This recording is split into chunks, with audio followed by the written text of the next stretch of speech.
आइए, आपका स्वागत है हमारे क्लास 10th के साइंस के chapter 2 acid basis and salts के पार्ट 2 में। लाइमस्टोन, चॉक और मार्बल कैल्शियम कार्बोनेट के विभिन्न रूप हैं। सभी मेटल कार्बोनेट्स और हाइड्रोजन कार्बोनेट्स एसिड्स के साथ रिएक्ट करती हैं। एक समान नमक कार्बन डाइऑक्साइड और पानी देते हैं। इस प्रकार रिएक्शन को संक्षेप में प्रस्तुत किया जा सकता है इस तरह से, जैसे कि यहाँ पर दिया हुआ है। ये देखिए, metal carbonate, metal hydrogen carbonate plus acid yields salt plus carbon dioxide plus water. आगे देखते हैं किस तरह एसिड और बेसिस एक दूसरे के साथ रिएक्ट करते हैं। एक्टिविटी 2.6। एक टेस्ट ट्यूब में लगभग 2 मिलीलीटर पतला NaOH घोल लें और फेनोल्फ्थलीन घोल की 2 बूंदें डालें। सॉल्यूशन का रंग क्या है? बूंद बूंद करके डाइल्यूट HCl सॉल्यूशन ऊपर दिए सॉल्यूशन में डालें। क्या रिएक्शन कराए गए मिक्सचर में कोई कलर चेंज आया? एक एसिड के जुड़ने के बाद फेनोल्फ्थलीन का रंग क्यों बदल गया? अब ऊपर के मिश्रण में NaOH की कुछ बूंदें मिलाएं। क्या फेनोल्फ्थलीन का गुलाबी रंग फिर से प्रकट होता है? आपको क्या लगता है ऐसा क्यों हुआ? ऊपर दी गई एक्टिविटी में हमने देखा कि एक बेस के प्रभाव को एसिड के द्वारा निष्क्रिय किया गया है और इसके ठीक उल्टा भी हुआ। रिएक्शन जो हो रहा है वो इस तरह लिखा जा सकता है, जैसे कि यहाँ पर दिया हुआ है। नमक और पानी प्राप्त करने के लिए एसिड और बेस के बीच के रिएक्शन को न्यूट्रलाइजेशन रिएक्शन कहते हैं। समान तौर पर एक न्यूट्रलाइजेशन रिएक्शन को इस प्रकार लिखा जा सकता है जैसा यहाँ पर दिया गया है।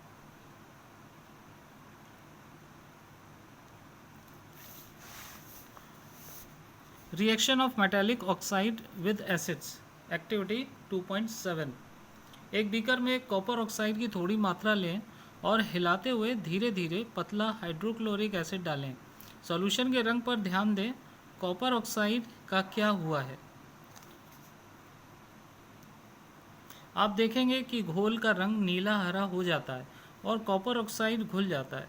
सॉल्यूशन का नीला हरा रंग रिएक्शन में कॉपर 2 क्लोराइड के गठन के कारण है। एक धातु ऑक्साइड और एक एसिड के बीच समान रिएक्शन को निम्न रूप में लिखा जा सकता है।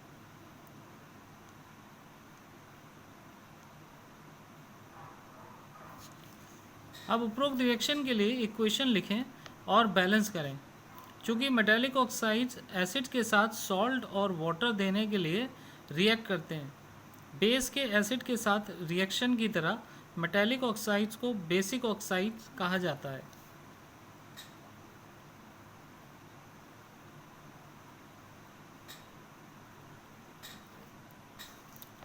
सभी एसिड्स और सभी बेसिस में कॉमन क्या है? सेक्शन 2.1 में हमने देखा कि सभी एसिड्स में समान केमिकल गुण होते हैं। कौन सी चीज़ एसिड्स के गुणों की समानता की जिम्मेदार है? हमने एक्टिविटी 2.3 में देखा कि सभी एसिड मेटल के साथ रिएक्शन करने पर हाइड्रोजन गैस उत्पन्न करते हैं, इसलिए हाइड्रोजन सभी एसिड के लिए सामान्य लगता है।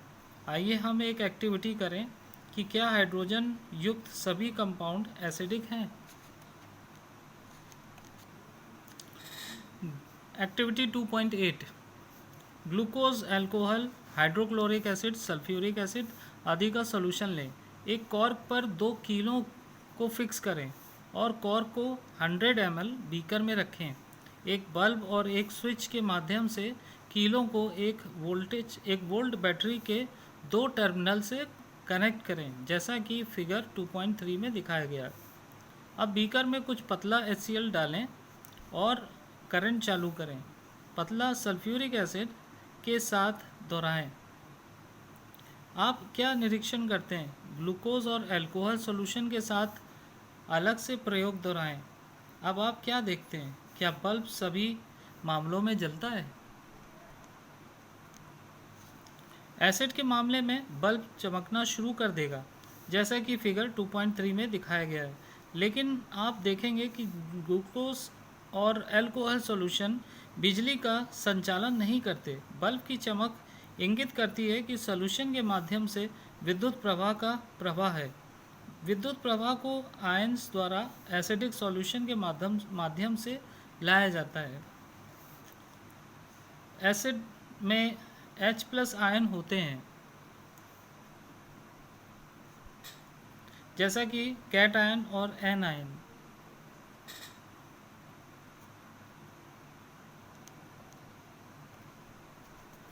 जैसे Cl HCl में, NO3 HNO3 में, SO4 H2SO4 में, CH2 CH3 COO CH3 COOH में। चूँकि एसिड्स में मौजूद कैट आयन्स H+ होते हैं, इससे यह पता चलता है कि एसिड हाइड्रोजन आयन्स H+ को घोल में बनाते हैं, जो उनके एसिडिक गुणों के लिए जिम्मेदार हैं। सोडियम हाइड्रोक्साइड, कैल्शियम हाइड्रोक्साइड आदि जैसे एल्कलीज का उपयोग करके उसी गतिविधि को दोहराएं। आप इस एक्टिविटी के परिणामों से क्या निष्कर्ष निकाल सकते हैं?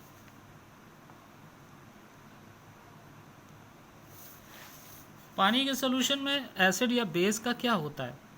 क्या सिर्फ एक्वस सॉल्यूशन में ही एसिड आयंस पैदा करते हैं? क्या आप जानते हैं एक्वस सॉल्यूशन क्या होता है?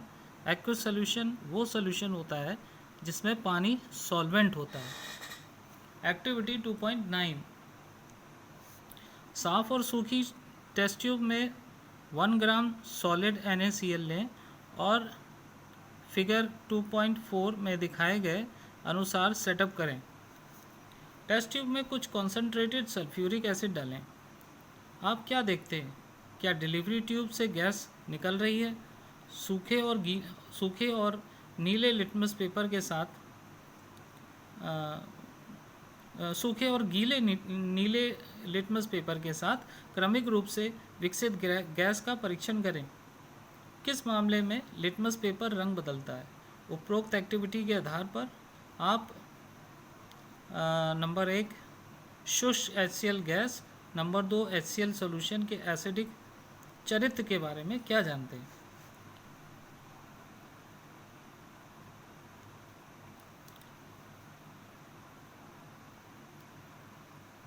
ये प्रयोग बताता है कि HCl में हाइड्रोजन आयंस पानी की उपस्थिति में उत्पन्न होते हैं।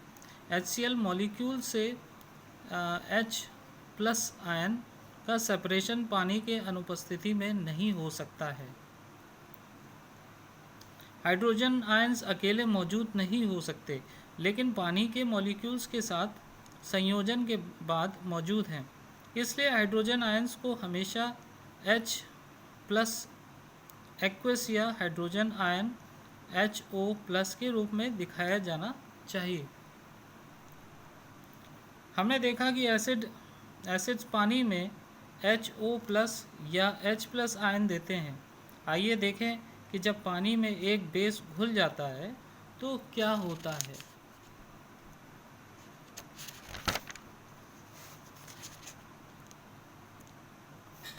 बेसिस पानी में हाइड्रोक्साइड OH- आयन उत्पन्न करती है।